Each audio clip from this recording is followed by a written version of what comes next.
pertaining the surah, which if the person recites will protect him against poverty and will increase his wealth.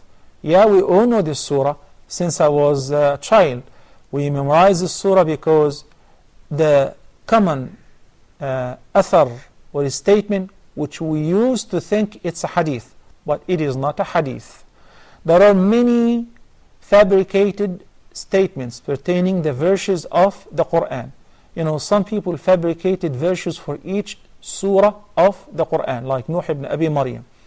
His intent was good, but that was an evil practice, because the Prophet ﷺ said that whoever attributes to me a statement which I did not say, then let him expect his seat in the fire of hell. The hadith says, "Man kadhaba alayya muta'ammidan falyatabawwa maq'adahu min an-nar."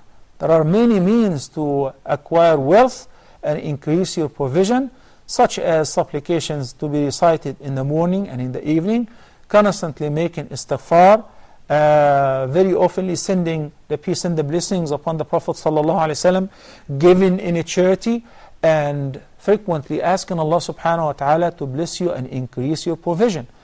And on top of these things is upholding the ties of your kinship. من أحب أن يبسط له في أثره أن ينسأ له في أثره ويبسط له في رزقه فليصل رحمه. In this sound hadith, the Prophet ﷺ says, whosoever likes his provision to increase, to get wealthy, to have barakah in his wealth and his possessions, and would like to have a long life, a long in a sense that is not like he was supposed to live for 60, it will be doubled to be 120 or 80 or more or less, but rather it means the barakah. So the one day will be worth a year or two. This is the meaning of al-bastu fi rizq wa nasa'u fi al-umr. Increase in one's lifespan, give him a barakah or a blessings in the time that he lives in this dunya.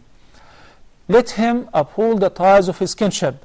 Visit your uncle, your aunt, take care of your parents, give gifts to your nephews and nieces, visit family members, whether they are close or far away, distant relatives.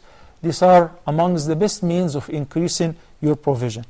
The surah which the athar which was fabricated in this regard is Surah Al-Waqi'ah, but it is not proven to be a hadith.